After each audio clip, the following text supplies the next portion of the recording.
جب بھی حج کا موسم آتا ہے تو ہم میں سے اکثر لوگ ایک ہی سوال کرتے ہیں، آخر سعودی عرب نے حج سے کتنے ارب ڈالر کمائے؟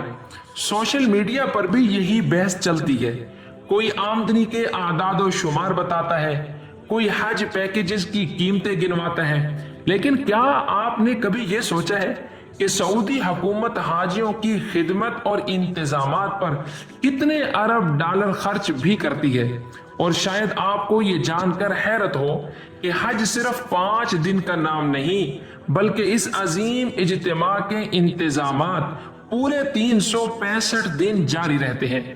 سال بھر انجینئرز، ڈاکٹرز، سیکیورٹی اہلکار، صفائی کا عملہ، ٹرانسپورٹ ماہرین اور ہزاروں سرکاری ادارے صرف اس ایک مقصد کے لیے کام کرتے ہیں کہ جب اللہ کے مہمان حرمین شریفین پہنچیں تو انہیں کسی قسم کی دشواری کا سامنا نہ کرنا پڑے۔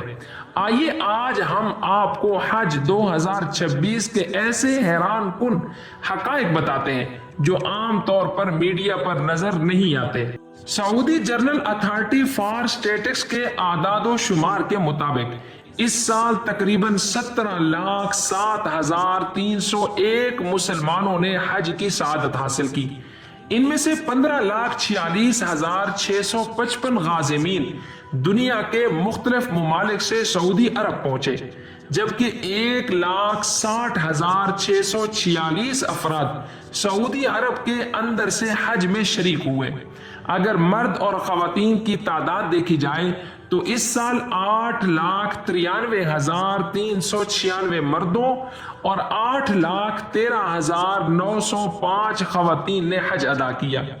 یہ صرف اعداد و شمار نہیں، یہ دنیا کے 180 سے زائد ممالک سے آنے والے ان لاکھوں انسانوں کی داستان ہے جن کی زبانیں مختلف تھیں، رنگ مختلف تھے، ثقافتیں مختلف تھیں، لیکن سب کی صدا ایک تھی، لبیک اللہم لبیک، لبیک لا شریک لک لبیک، ان الحمد والنعمت لک والملک لا شریک لک۔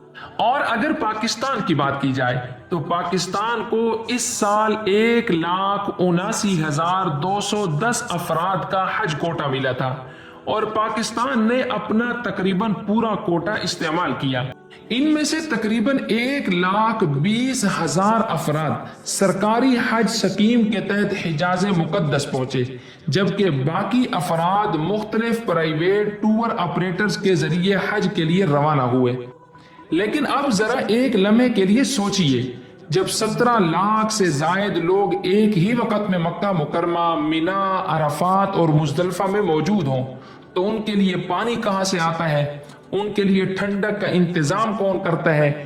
ان کی حفاظت کون کرتا ہے؟ اور لاکھوں افراد کو ایک جگہ سے دوسری جگہ منتقل کرنے کا انتظام کیسے کیا جاتا ہے؟ یہی وہ مقام ہے جہاں حج صرف ایک عبادت نہیں رہتا بلکہ دنیا کے سب سے بڑے اور پیچیدہ لاجسٹک آپریشن میں تبدیل ہو جاتا ہے۔ اور اس عظیم نظام کی پہلی جھلک ہمیں قربانی کے ان 3 دنوں میں نظر آتی ہے، جہاں صرف چند گھنٹوں کے اندر لاکھوں جانور ذبح کیے جاتے ہیں اور ان کا گوشت دنیا بھر کے مستحقین تک پہنچایا جاتا ہے۔ قربانی کے ان 3 دنوں میں مکہ مکرمہ اور مشاعر مقدسہ میں دنیا کا شاید سب سے بڑا ذبح اور فوڈ لاجسٹک آپریشن ہوتا ہے۔ عام طور پر جب ہم قربانی کرتے ہیں تو گوشت اپنے گھر، رشتہ داروں اور ضرورت مندوں میں تقسیم کر دیتے ہیں، لیکن ذرا تصور کیجئے جب ایک ہی جگہ پر لاکھوں افراد قربانی کر رہے ہوں تو کیا منظر ہوگا۔ اگر مناسب انتظام نہ ہو تو لاکھوں جانوروں کا گوشت ضائع بھی ہو سکتا ہے اور صحت کے بڑے مسائل بھی پیدا ہو سکتے ہیں۔ اسی لیے سعودی عرب نے اس کام کے لیے ایک مکمل نظام قائم کر رکھا ہے۔ اس سال عید الاضحیٰ کے دوران تقریباً 11 سے 12 لاکھ جانور قربان کیے گئے۔ یہ جانور جدید ترین ذبح خانوں میں انتہائی منظم انداز میں ذبح کیے جاتے ہیں، جہاں سینکڑوں ماہرین اور ہزاروں کارکن 24 گھنٹے کام کرتے ہیں۔ قربانی کے فوراً بعد گوشت کا ایک حصہ مقامی ضرورت مند خاندانوں تک پہنچایا جاتا ہے، جبکہ بڑی مقدار میں گوشت کو جدید پلانٹس میں محفوظ کر کے مختلف فلاحی اداروں کے حوالے کیا جاتا ہے اور پھر یہی گوشت دنیا کے ان علاقوں تک پہنچایا جاتا ہے جہاں لوگ غربت، جنگ یا غذائی قلت کا شکار ہیں۔ یعنی قربانی کا یہ عمل صرف مکہ مکرمہ تک محدود نہیں رہتا، بلکہ اس کا فائدہ ہزاروں میل دور رہنے والے مستحق مسلمانوں تک بھی پہنچتا ہے۔ لیکن قربانی سے بھی بڑا ایک اور چیلنج موجود ہے، اور وہ ہے گرمی، بلکہ شدید گرمی۔ ایسی گرمی جس میں درجہ حرارت بعض اوقات 45 سے 48 ڈگری سینٹی گریڈ تک پہنچ جاتا ہے۔ اب سوال یہ ہے کہ اتنی شدید گرمی میں لاکھوں افراد کو محفوظ اور پرسکون کیسے رکھا جاتا ہے؟ یہاں سے شروع ہوتے ہیں دنیا کے سب سے بڑے کولنگ سسٹم میں سے ایک کا کردار۔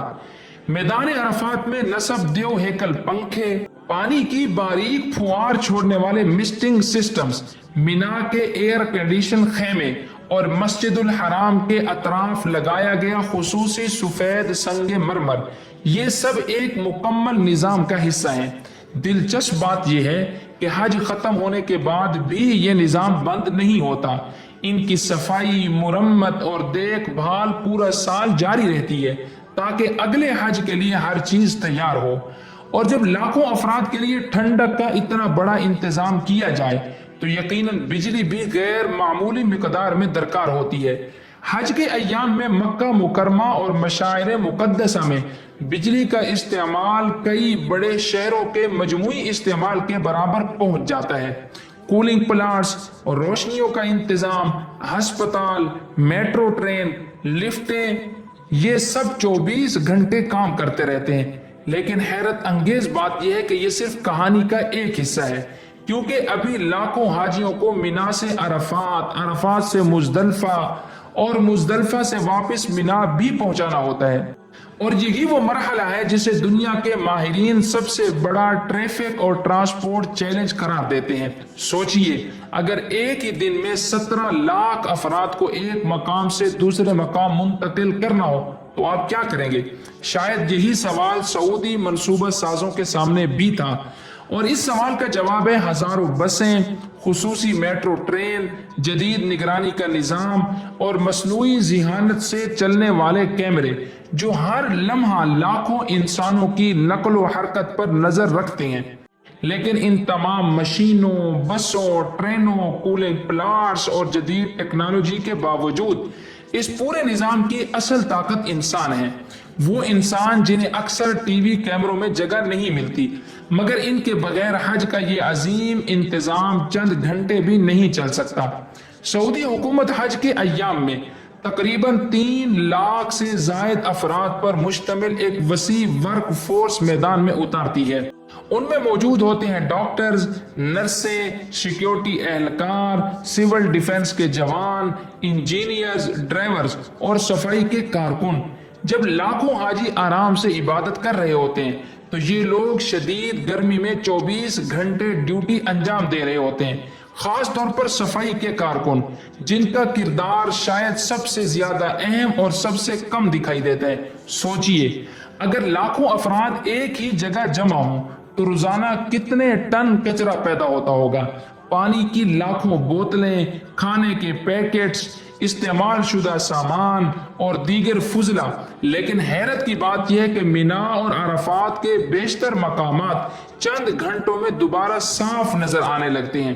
اس کام کے لیے ہزاروں صفائی کارکن دن رات مصروف رہتے ہیں۔ دوسری جانب طبی عملہ بھی مسلسل الرٹ رہتا ہے۔ شدید گرمی، طویل پیدل سفر اور لاکھوں افراد کا ہجوم کسی بھی وقت طبی امداد کی ضرورت پیدا کر سکتا ہے۔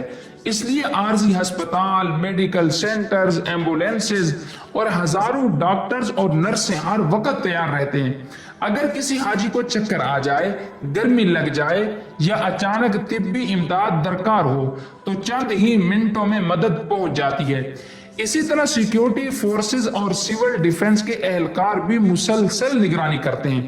ان کا مقصد صرف امن و امان کو برقرار رکھنا نہیں، بلکہ لاکھوں افراد کی محفوظ نقل و حرکت کو یقینی بنانا بھی ہوتا ہے۔ اور شاید یہی وجہ ہے کہ اس سال بھی اتنے بڑے اجتماع کے باوجود حج کے انتظامات مجموعی طور پر منظم انداز میں مکمل ہوئے۔ لیکن یہاں ایک اور سوال پیدا ہوتا ہے، آخر سعودی عرب اس پورے نظام پر کتنی رقم خرچ کرتی ہے؟ کولنگ سسٹمز، میٹرو ٹرین، سڑکیں، ہسپتال، صفائی، سیکیورٹی، پانی، بجلی اور لاکھوں افراد کی خدمات، یہ سب آخر کس قیمت پر ممکن ہوتا ہے؟ اور جب ہم ان تمام اخراجات کو ایک جگہ جمع کرتے ہیں تو اندازہ ہوتا ہے کہ حج صرف ایک مذہبی اجتماع نہیں بلکہ اربوں ڈالرز پر مشتمل ایک ایسا انتظامی منصوبہ ہے جس کی مثال دنیا میں بہت کم ملتی ہے۔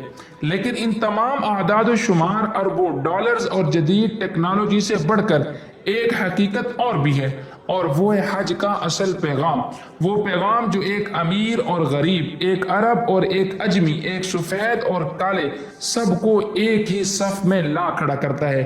اور شاید یہی وہ چیز ہے جو حج کو دنیا کے ہر دوسرے اجتماع سے منفرد بناتی ہے۔ اللہ تعالیٰ تمام حجاج کرام کا حج قبول فرمائے، ان کی دعاؤں کو شرف قبولیت عطا فرمائے، حرمین شریفین کو تا قیامت امن و سلامتی کا گہوارہ بنائے، اور ہمیں بھی بار بار اپنے مقدس گھر کی حاضری نصیب فرمائے، آمین یا رب العالمین۔